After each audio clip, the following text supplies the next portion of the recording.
ഇന്ത്യയുടെ ആദ്യ സൂര്യപഠന ഉപഗ്രഹം ആദിത്യ L1 ഇന്ന് ലക്ഷ്യസ്ഥാനത്തെത്തും. വൈകുന്നേരം 4 മണിക്കും 4:30ക്കും ഇടയിലാണ് ആദിത്യ ഒന്നാം ലഗ്രാഞ്ച് പോയിന്റിന് ചുറ്റുമുള്ള ഹാലോ ഓർബിറ്റിൽ പ്രവേശിക്കുക. ബംഗളൂരുവിലെ ISRO ട്രാക്കിംഗ് ആൻഡ് ടെലിമെട്രി നെറ്റ്വർക്കിൽ നിന്നാണ് പേടകത്തെ നിയന്ത്രിക്കുന്നത്.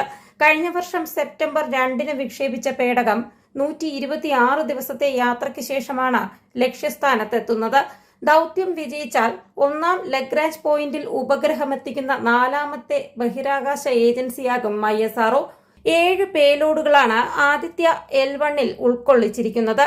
സൂര്യനിൽ നിന്ന് വരുന്ന കണങ്ങളെ നിരീക്ഷിക്കാനുള്ള Aditya solar wind particle experiment, plasma analyser package for Aditya എന്നീ ഉപകരണങ്ങളും ഒരു മാഗ്നറ്റോമീറ്ററും ദൗത്യത്തിന്റെ ഭാഗമാണ്. ഇന്ത്യൻ ശാസ്ത്ര ഗവേഷണ സ്ഥാപനങ്ങൾ വ്യത്യസ്ത പരീക്ഷണ ഉപകരണങ്ങളുമായി ദൗത്യത്തിൽ നിർണായക പങ്ക് വഹിക്കുന്നുവെന്നത് ആദിത്യ L1-ന്റെ പ്രത്യേകതയാണ്. സൂര്യന്റെ കൊറോണയെക്കുറിച്ചും കൊറോണൽ മാസ് ഇഞ്ചക്ഷൻ എന്ന് വിളിക്കുന്ന സൗര സ്ഫോടനങ്ങളെക്കുറിച്ചും പുത്തൻ വിവരങ്ങളാണ് ആദിത്യയിലൂടെ ലക്ഷ്യമിടുന്നത്. സൂര്യനിൽ നിന്ന് വരുന്ന പല തരംഗങ്ങളെയും ഭൂമിയുടെ കാന്തിക മണ്ഡലവും അന്തരീക്ഷവും തടഞ്ഞു നിർത്തുന്നുണ്ട്.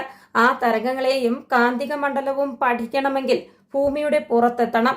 സൗരയൂഥത്തെക്കുറിച്ചും സൂര്യനെക്കുറിച്ചും പുത്തൻ അറിവുകൾ ആദിത്യ നൽകുമെന്നാണ് ശാസ്ത്രലോകത്തിന്റെ പ്രതീക്ഷ. News desk, India today.